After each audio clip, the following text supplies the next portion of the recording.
Let us pray in the name of the Father, and of the Son, and of the Holy Spirit. Amen.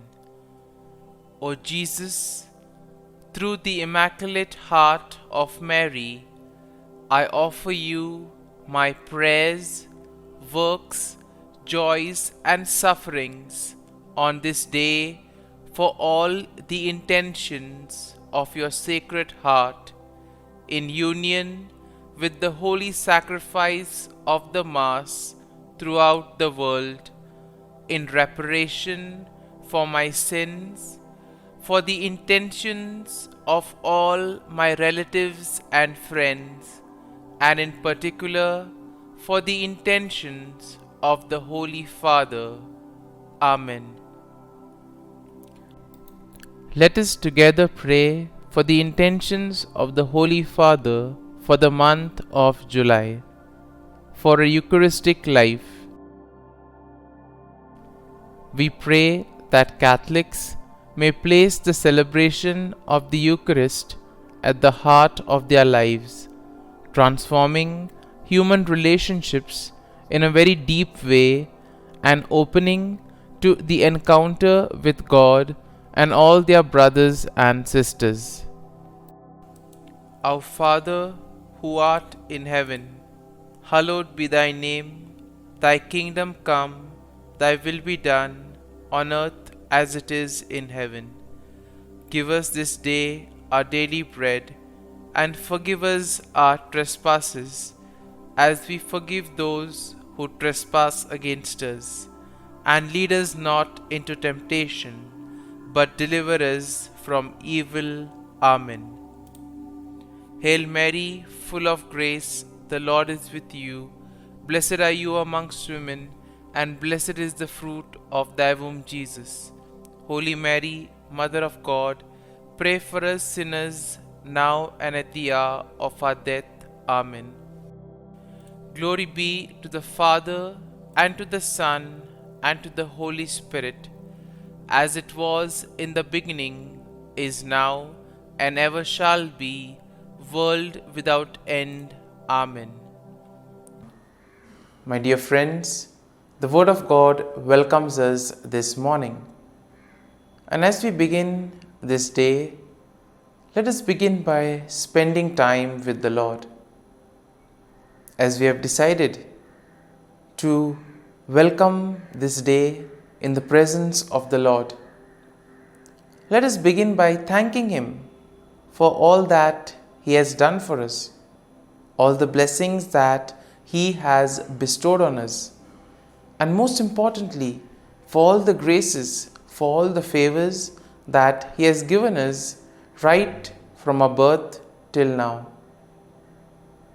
On many occasions, we see that because we are caught up with so many other activities, because of our busy schedule, we don't pay attention to these small details that are there in our lives. Very often, these graces, these blessings, which are so important in our lives, are kept aside. And therefore today, as we begin today's morning prayer, we ask the Lord to give us the grace so that we may be able to appreciate the good things that He has done for us. And therefore, it is appropriate that we begin today's prayer by thanking the Lord for all that He has done for us. First and foremost, we thank the Lord for the gift of life, for giving us talents, abilities, and various opportunities in our lives.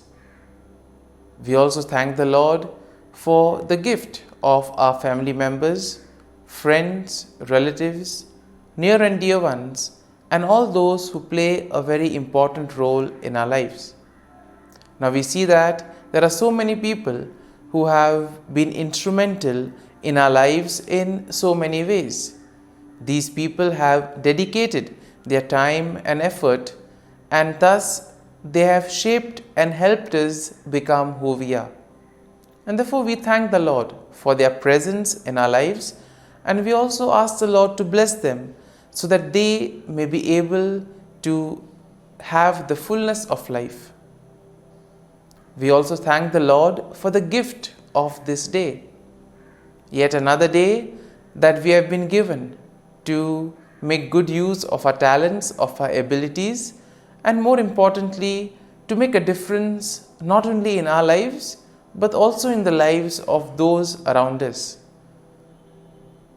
We also thank the Lord for the various opportunities that He has given us. Opportunities to put our talents, to put our abilities to use. And at the same time, opportunities to help others make a difference in their lives. Lord, we also want to thank You for all the experiences that You have given us. Some of these experiences may be really good. We may want to cherish these experiences. But there may be other experiences which may be bitter, which may be harsh. Nonetheless, these bitter experiences may have taught us a lot in life. These are the experiences that have made us stronger. And therefore, Lord, we thank You for giving us these experiences, for making us better individuals, for making us stronger, and thus for preparing us to face the challenges in life. And therefore, my dear friends, as we participate in this morning prayer, let us ask the Lord for this grace that we may be able to radiate His presence to the world around us, that we may be able to become messengers of peace, joy, and love, spreading His message of goodness, spreading His message of peace and love to the world around us. And therefore, let us ask the Lord to accompany us in whatever we do today, so that every action, every word may radiate His love, peace, and joy. And now, my dear friends, let us reflect and meditate on Psalm 58. As usual, we shall have a general overview of the psalm, and then we shall take a look at the psalm in detail. Now, we see that Psalm 58 is a psalm of lament that is attributed to David. It is a powerful and impassioned plea for God's justice against wicked rulers and unjust judges. And therefore, we see that the psalm can be also divided into three main sections. The first section, which is basically a denunciation of wickedness and a call for God's judgment, and this we'll find in verses 1 to 5. Then the second part of the psalm is a depiction of the fate of the wicked, which we will find in verses 6 to 9. And finally, we also see a declaration of trust in God's justice and praise for His name. And this theme is found in verses 10 to 11. And therefore, we see that overall, when we look at the psalm, we can see that Psalm 58 is a passionate plea for God's justice against wicked rulers and unjust judges.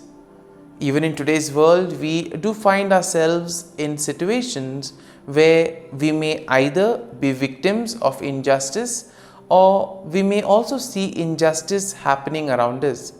And therefore, this psalm could be quite a reminder for us of how to proceed. The psalm can also be a consoling psalm, telling us that the Lord will take care if we place our faith and trust in Him. Now, we see that the psalm also condemns the deceitful practices of the wicked people, and it also calls for God's swift judgment upon them. The psalm highlights the righteous indignation of the psalmist, who places his trust in God's righteous judgment. And therefore, the psalm will also serve as a reminder of God's love. And therefore, we see that God is the ultimate judge, and we see that the psalm also affirms the faith that justice will prevail. Ultimately, we see that the psalm will lead us to praise and recognize God's faith and trust. And therefore, when we take a look at the psalm in detail, we see that in the first part of the psalm, the first section, David will denounce the wicked rulers and judges who fail to administer peace, and these are the wicked people who oppress the righteous. Here we see that he uses very strong language to describe their wickedness and deceit, calling them gods who speak lies and who weigh out injustice. And therefore we see that David also expresses his righteous indignation by imploring God to break the teeth of the wicked and to tear out their fangs like the fangs of a lion. And here we can see that it's very powerful language, and which probably expresses the anger, the sorrow that David is experiencing, the grief that he is going through. And therefore David also accuses them of being deaf to the voice of charmer, and therefore meaning that they are very unreceptive to the advice that is given to them. In other words, these are the people who are not willing to change. Now, in the second section, we see that David vividly portrays the fate of the wicked.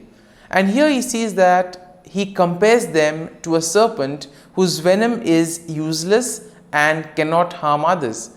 And he envisions their demise, stating that they will be swept away like a stillborn child, never to see the sun. Once again, very strong language which probably expresses the grief that David is undergoing, also the fear, the anger that is there within. And here we see that David emphasizes that God will swiftly and decisively judge these wicked people. Therefore, by doing so, he also affirms that God's righteousness and justice will prevail. And then in the final section of the psalm, we see that David declares his trust in God's justice, and David also praises the name of the Lord. He affirms that the righteousness of the Lord will rejoice when they see the vengeance of God. That means the righteous people will be happy when ultimately they realize that their faith, their trust in the Lord has been repaid. And therefore, when they look at the vengeance that the Lord takes on the wicked, they will know that justice has been served. And here we see that David expresses confidence that people will acknowledge and fear God, and thus they will be able to recognize his authority and righteousness. And therefore, my dear friends, as we have reflected and meditated on this psalm, let us now close our eyes at this morning hour and let us thank the Lord. Let us praise the Lord. Let us glorify the Lord. Loving Father, you have given us this time in the morning. You have been gracious to us. You have given us your Son, our Lord Jesus Christ, who has cleansed us from our sin. He has taken away all our sins and He has given us a new life. Lord, we thank you for giving us the Holy Spirit. And therefore, Lord, we ask you to bless us and protect us at every step of the way. Be our guiding force. Be there to always show us the way. And for all this, Lord, we thank you, we praise you, and we glorify you. You have protected us and you have guarded us through the night. You have given us this time to spend with you. You have woken us up this morning and you have given us good health of mind and body. And for all this, Lord, for your love, for your mercy, for your generosity, we thank you and we praise you, O Lord. You are a merciful God. You have blessed us in so many ways. As we reflect on our blessings, as we reflect on all the good things that have happened to us, as we reflect on our experiences, Lord, we want to thank you. We want to praise you for making us better individuals. And now, my dear friends, let us spend a few moments in silence and let us reflect on the psalm. Let us see what touched us. Could be a word, could be a phrase, or could be a sentence or a thought. Remain with that and allow the psalm to take root in you, so that ultimately your words, your actions will radiate the love, peace, and joy of Christ to the world around.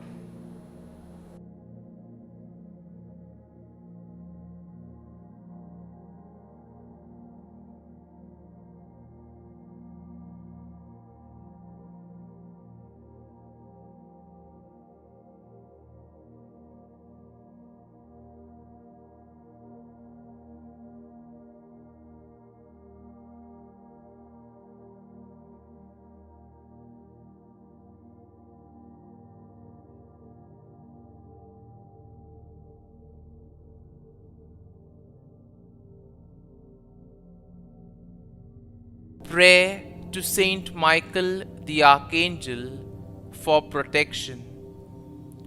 Saint Michael the Archangel, defend us in battle.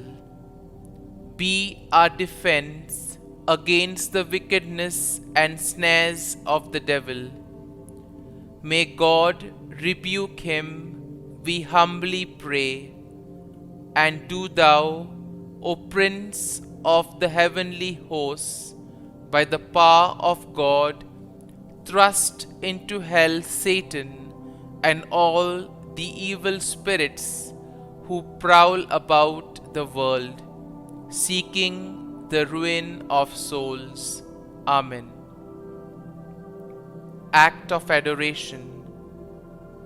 O Sacrament most holy, O Sacrament divine, all praise and all thanksgiving be every moment thine. Saint Gertrude Prayer for souls in purgatory. Eternal Father, I offer Thee the most precious blood of Thy divine Son, Jesus, in union with the masses said throughout the world today, for all the holy souls in purgatory, for sinners everywhere, for sinners in the universal church, those in my own home and within my family. Amen. May the divine assistance remain always with us, and may the souls of the faithful departed through the mercy of God rest in peace. Amen. Glory be to the Father, and to the Son, and to the Holy Spirit, as it was in the beginning, is now, and ever shall be, world without end. Amen.